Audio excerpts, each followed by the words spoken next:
Добре дојдовте уште во една емисија Вашиот пратеник. Гостин во Собраниското студио е пратеничката Олга Лозановска. Добре дојдовте.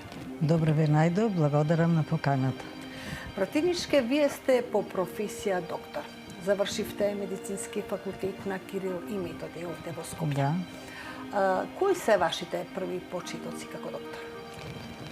По моето завршување на факултетот започнав да работам како општи лекар во селска амбуланта во селото Кременица и Бач во општина Битола, каде што работев неколку години, потоа се запишав на постдипломски студии на Универзитетот Свети Кирил и Методи од областа ендокринологија, потоа добив специјализација исто на Универзитетот Свети Кирил и Методи и работев во клиничка болница Битола до моето стапување на функцијата пратеник во Собранието на Република Македонија. Меѓутоа, морам да кажам дека го користам моето законско право да работам волонтерски, без пари, во клиничка болница Битола во траење од 15 часа и секогаш кога немам обврски во Собранието, јас одам на работа и си прегледувам пациенти и сум се уште во контакт со нив.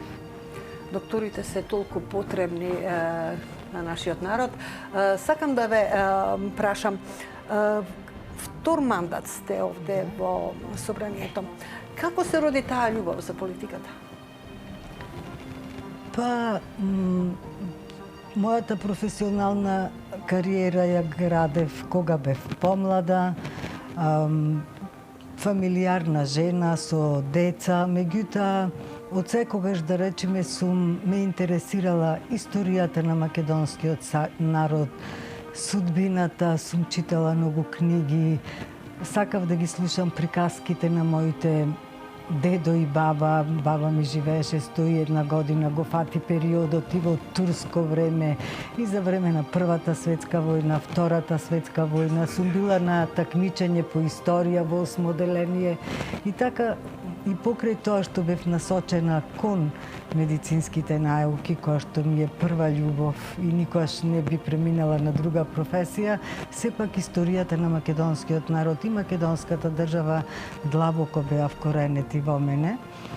И постепено, кога го завршив мојот влог во професионалната кариера, започнав да работам кога се отварија местните комитети по општините, започнав да работам во местниот комитет, потоа во Унијата на жени на ВМРО-ДПМН и на еден начин сакав да дадам придонес во развојот на македонското општество, да бидам пример на многу жени како треба да се борат за себе, за своето влијание во општеството. Така постепено ја градев и мојата политичка кариера. Така. Ми се чини во нашето општество на жените политичарки, оние жени кои сакаат да се занимаваат со политика, малку им е потешко на мажите. Дали вие тоа го почувствувавте во својата политичка кариера? Секоја жена од било која професија има своји предизвици во животот, има успони и падови. Се бориме со многу предизвици, меѓутоа упорноста и желбата за успех секогаш победували и нормално поддршката од семејството. Доколку ја немаме поддршката од семејството, тогаш не би биле тоа што сме денес, затоа што и политиката бара многу жртви, многу непреспиени ноќи, многу семејни ручеци да отсуствуваш од нив, средби со своите роднини, со своето семејство, но пак ќе речам, желбата да допринесеш за подобро утре во својата држава и подобар живот на граѓаните сепак победува на крајот. Прималку го спомнавте вашето семејство, на тој план сте реализирана личност. Вие сте сопруга, мајка. Мајка на 2 деца. Синот и ќерката се доктори, специјалисти, исто како мене. Работат во клиничка болница Систина. Имам 2 внучина. Бија ли малку изненадени што почна мајката да се занимава со политика? Па не беа изненадени затоа што кога тие достигна една одредена возраст да се осамосталат, мојот ангажман во политиката стана поголем и беа навикнати да ме гледа, да одам на состаноци, да учествувам на средби.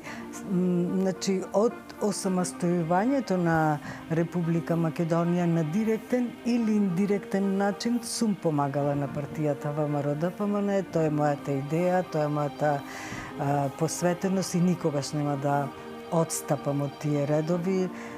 Благодарение на премиерот професор доктор Христијан Мицковски, денес сум пратеник во собранието.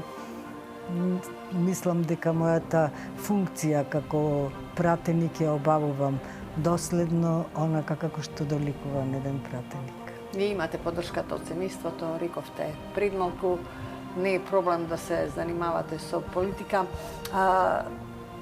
Дали е тешко да се биде пратеник?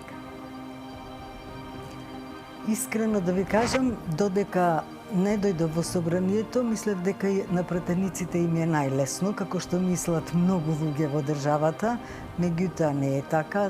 Да, секоја работа си има своја тежина и пратеничката функција носи голема одговорност, затоа што вие како пратеник сте изгласан од народот и народот очекува да го реализирате она што сте им го ветиле, или како партија, или како личност во името на партијата.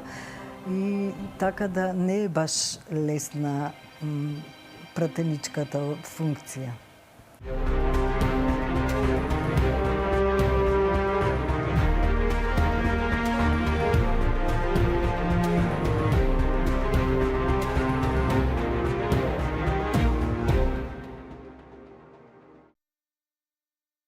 Пратеничке Озановска, членувате во работни тела, во Комисијата за прашања на изборите и именувањата, Комисија за социјална политика, демографија и млади, Комисија за здравство, Комисија за уставни прашања. Исто така член сте на пратенички групи за соработка со парламентот на Кралство Белгија, со парламентот на Кралството Данска, со парламентот на големото војводство Луксембург, а сте и претседател на Комисијата за соработка со Народна Република Кина. Ве прашувам ова затоа што сите ние имаме нешто помалку омилено, нешто повеќе омилено. Каде најмногу се наоѓате во овие групи? Каде можете најмногу да придонесете? Благодарам на прашањето. Нормално, најмногу можам да придонесам во областа здравство, од каде што и потекнувам, и мојата професионална кариера и моето искуство најдобро можам да го применам точно во Комисијата за здравство, се со цел подобрување на условите за работа на здравствените работници и носење на закони кои што ќе бидат добри и за вработените, но и за пациентите. Но друга област која што сакам да ја потенцирам е екологијата, затоа што здравството со екологијата се тесно поврзани и мислам дека тука како држава треба многу да работиме за подобрување на животната средина, за подобрување на квалитетот на амбиенталниот воздух и како советник во Советот на општина Битола сум била во Комисијата за екологија и некако таа област после здравството ми е една од темите со кои што се занимавам повеќе. Солунискиот деловник дозволува секој петок да пратениците да имаат средби со граѓаните. Секако дека не се само петуците, тука е цела недела за време на викенди. Но овие средби, што најмногу граѓаните бараат од вас пратениците? Да, точно средбите со граѓаните се секојдневни, секогаш кога ќе сум во мојот град, имам средби со сите граѓани, средбите ги остварувам и на моето работно место како доктор. Очекувањата на граѓаните се да го реализираме она што сме го ветиле во програмата пред локални или парламентарни избори и континуирано тоа, да речеме, дел по дел се реализира. Им го кажуваме на луѓето дека ете пензионерите добија покачување на платите, здравствените работници добија покачување, започна конкретно за Битола да се гради автопатот Битола-Прилеп, промените не можат да дојдат наеднаш, не можат да дојдат преку ноќ, меѓутоа секој направен чекор значи плюс за реализација на она што сме го ветиле. Така.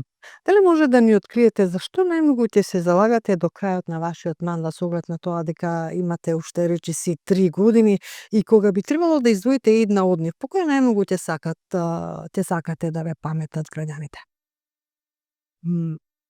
Морам да кажам дека прво државата ми е на прво место и ќе се залагам јас како пратеник за нејзин развој, просперитет, подобро утре за сите граѓани во Република Македонија, нашата држава да стане компетитивна со европските земји. Секако тука ми е и градот Битола, затоа што Битола е еден културен центар со богата историја, култура, историско наследство и во изминатите години за жал беше малце запостапен и ќе се трудам тоа овие наредни 3 години да не биде така. А од областите, пак ќе кажам, здравството и екологијата така ми се императив за подобрување на условите. Ви благодарам на разговор. Благодарам и вас.